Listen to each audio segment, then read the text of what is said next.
How's it going, everybody? I want to take a minute to explain this, which is a picture you're going to see right next to this video in my classroom posted. What we're looking at is the top portion of a tower wall design, or two different wall designs, because to make this square, they have to be slightly different in size. Uh, the two across from each other will be one size, slightly larger will be the other two across from each other. So we're going to build that real quick in CAD.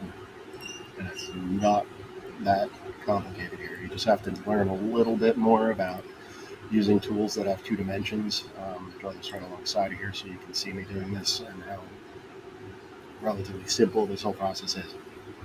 We're going to make the outside 8 by 10.5 borders. So when you print these, because you need to print them to do this design work, it's all going to lay out right on a sheet of paper. So it's just going to be 8, and then you hit the tab key. Everybody spread this if you're not figuring it out right away, and don't catch this part of the video because you skip around or whatever. 10.5. You hit tab to jump to the next measurement if you're doing something that requires two dimensions, like a rectangle. All right, so you just draw an 8 by 10.5 rectangle, then you're going to do another rectangle inside here. Watch this. Type in 2 tab 9. Then you're going to go and do another one. You can do it if you want to start from the same place and make this nice and pretty and even. Do that and just go over, kind of give yourself some space between the two. And you're going to make a 2 1/4 by 9. So tab 9, enter.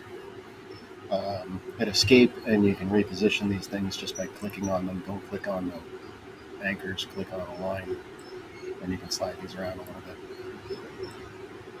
They don't have to be perfectly adjusted. Just imagine these things being printed on a piece of paper and wanting some page space around your design when you do this. Right, so you don't need these measurements. These measurements are for you to know that we did a 2-inch one and a 2 1/4 inch one, both 9 inches tall, and then you're going to offset these by 1/8 of an inch in every line thickness when you build.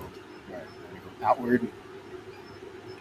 For clarity, make sure you go outward on the offset. Type in 1/8 for this one, and just click on the next one over here. Go up 1/8. All right, in my drawing, you see these little vertical lines in here. That'll trip you up. Put those in after the fact because you just need to show yourself where your cuts are going to be and how you're going to actually build this using this drawing as a map. I'm going to explain that in a second. Beyond what I'm showing you right now, you're going to design your own inside of your tower. One thing that's helpful to know, if you just hit the L on the keyboard and then hit enter, it auto launches the line tool. I haven't been talking about those shortcuts, but that is a helpful thing in a moment like this where you're doing lots of little line segments. Hit L, enter,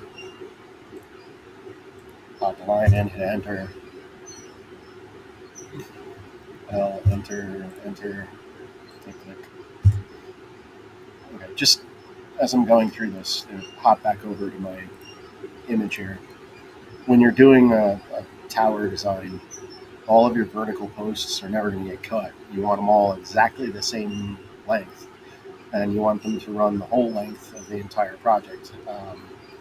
So when you're looking at your AutoCAD design, something you definitely want to notice is that the braces that support the posts are going to go inside, and that's why you're just showing yourself how you're actually going to build this thing with wood. So the wood size is going to be an exact match to what you're drawing. When we print this up, there's 1/8 inch balsa wood that we're going to use to build this, and so you're going to lay the wood right over the top of these lines.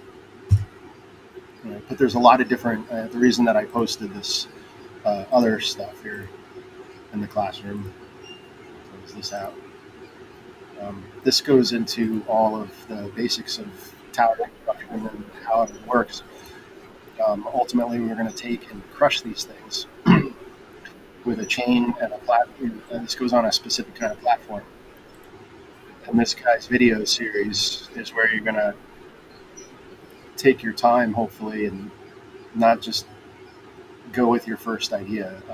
As you look at this guy's design process, he tests out different designs to prove what's the most efficient and where things are going to break and why they break, where they might break. It talks about buckling forces and everything else that you would need to know to be competitive in a real project event like this. So that's what these are all here for, your own personal research, so you can play through and you really, if you're going to do this competitively and do it right. Um, Here's an example of the way this is built. Our measurements are going to be different. So you're not going off of this, you're going off of this video and the measurements that I'm giving you as far as the top of this thing goes. But what you decide to do with putting more 1/8 inch parallels and diagonals in here is going to be based on your decisions, your choices based on your research. He goes into the X shape and how that's the strongest and everything, and that's my only hint I'm going to give you as far as um, what you got to know about making this strong and do a good job. Yeah, get designing up.